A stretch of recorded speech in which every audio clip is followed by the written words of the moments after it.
жители и гости на община Елхово!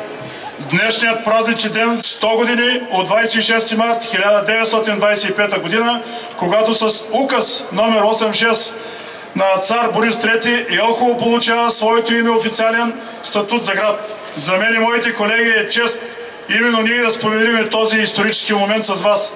100 години след тези съдбоносни събития, ние с признателност се обръщаме към миналото, за да отдадем почет на поколение преди нас. Хора, които със своята упоритост, трудолюбие и дълновидност са изградили Елхово като град с будни, дейни и целеустремени жители. Тук на брега на река Тунджа са се раждали мечти, сбъдвали се надежди, укрепвали се приятелства и семейства. Гордейте се, че сте наследници на трудолюбиви, смели и отдадени хора. Само заедно можем и трябва да продължим да изграждаме Елхово като съвременен град. Нека бъдем хора, а с общи усилия съм уверен, че ще продължим да подобряваме средата, в която живеем. Нека този празник бъде символ на обединение, вдъхновение и надежда. Бъдете здрави, благословени и щастливи. Честит празник и да пребъде Елхово! Отбелязваме 100 години от венеца от години на Божията милост, проявени към нашия благочестив български народ и най-вече към вас. 100 години, това са години преди всичко на съзиждане и изграждане. И всички ние сме призвани да се вгледаме в нашето историческо минало, да се вдъхновим от нашите предци, да можем да вървим бодро по пътя на живота и в никакъв случай да не рушим онова, което те са изградили за нас. Защото без миналото, което живее в настоящето, не може да има бъдеще. А ние живеем в едно особено време, когато ни трябват примери. И ето днес добри примери се явяват онези, които са изградили всичко това, този фундамент, на който ние се намираме днес. Онези будни българи, които с въжделение и искрена молитва към Бога са обособили Елхово като град и община. Затова ние сме призвани от нашата история да не я забравяме, да не променяме историята си, своята вяра и своята култура и да не ги продаваме за 30 сребърника и за паница леща, защото всеки, който се отрича от своята култура, забравя своята история и променя своята вяра и национален предател.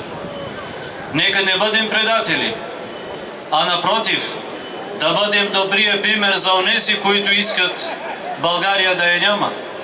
Ето защо ние днес сме честити и щастливи в богоспасаемата Сливенска епархия и град Елхово, който днес се явява център на нашата епархия.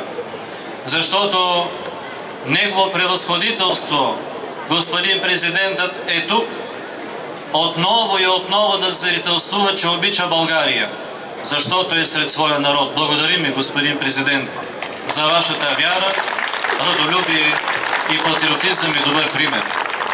България има нужда от добрия пример и нека всички заедно обединим усилията си и да не бъдем от онези, които променят историята си или я забравят, или подменят своята култура и своята вяра. Пак ще кажа, кога за 30 сребърника, кога за паница леща. Ние сме българи. Затова нека не бъдем национални предатели, а напротив, вдъхновявайки се от всички наши предци, деди и прадеди, които са основали Елхово, и ние да бъдем като тях твърди във вярата, да не променяме своята култура и история, за да пребъде България благословена вовеки. Честит празник, елховци! Да се съберем отново и на 200 годишната. Бог да ви пази в мир и благоденствие. Амин.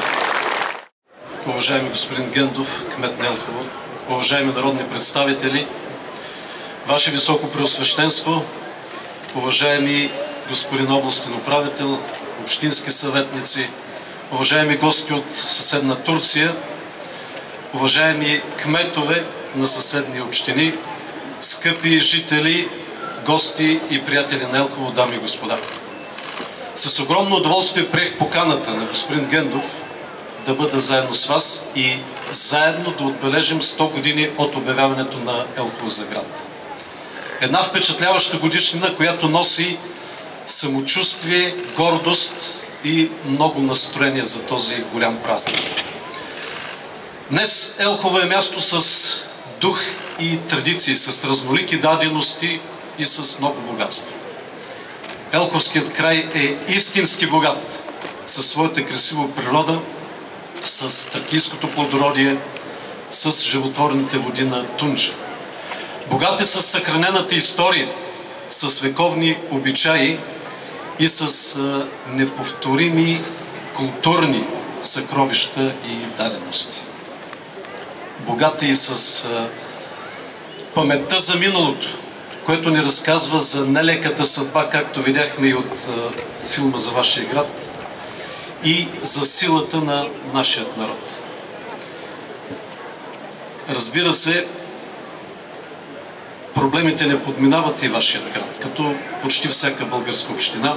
Вие също сте изправени пред отрицателната спирала на демографската криза. Тук също личат десетилетните проблеми от липсата на баланс между нуждите на гражданите и възможностите на държавата да осигурява основни публични услуги.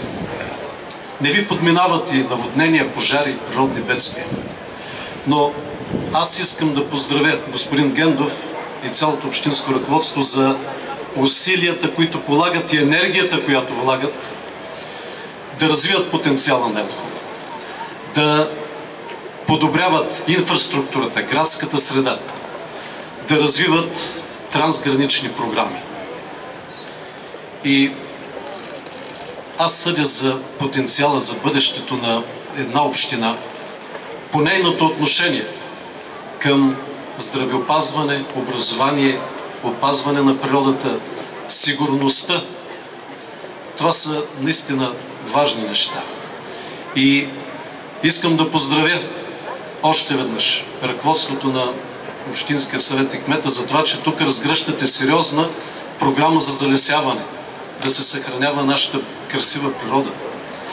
За това, че тук имате отговорността и твърдостта да опазвате българската граница, а тя е, знаем, граница на Европейския съюз. И не случайно, когато трябваше да убеждаваме нашите австрийски партньори, че сме готови за Шенген, аз доведох канцлерът на Австрия, господин Нехамер, именно тук, в вашият град, в регионалния център, дирекция на гранична полиция, да се убеди, че вие наистина надежно охранявате външните европейски граници. Да ви приветствам и за това, че развивате активно политиката повече хора и особено повече млади хора да спортуват. Да не говорим за образованието, и истински се гордея с това, което постигат младите хора тук в Елхово. И 10-годишният Александър Шехпатов с неговите призови места в международни състезания по ментална математика. Бих се радвал, ако е тук, да го поканя лично да го поздравя. Не знам кмета дали е тук този парламент.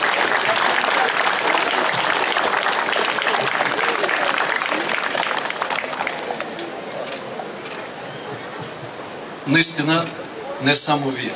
Всички ние трябва да сме горди с такива млади българи. За мен е истинско удоволствие, Сашо, да те поздравя тук от тази трибуна, именно на годишната на твоя град. И още нещо, когато говорим за образование, да ви кажа какво така откривам, когато обикалям всяка една община, много предприятия навсякъде из България. Това, което ми споделят с болка и кметове, и менеджери, и собственици на предприятия, ми казват: няма заварчици. Най-големият проблем в страната да намерим заварчици. А тези на моите години, помните, че преди време всеки втори българин беше заварчик. В село за Асмата, в града да се остъкли тераса. И ако искаме България наистина да се развие като силна индустриална държава, трябва да имаме силно, средно, професионално образование. и да ви поздравя и за това, че учениците от професионална гимназия Стефан Караджа съвсем наскоро завиваха призови места в националното състезание най-добър млад заварчик. Това означава, че Елхово наистина има сигурно бъдеще.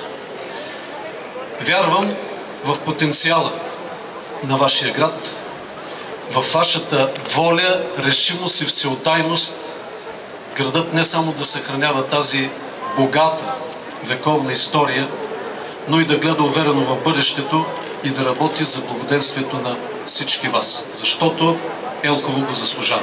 Честит празник! Искам от името на община Елхово и жителите да ви подаря един символ на града. Картината се нарича "Полет" с изработката на Димитър Нейчев.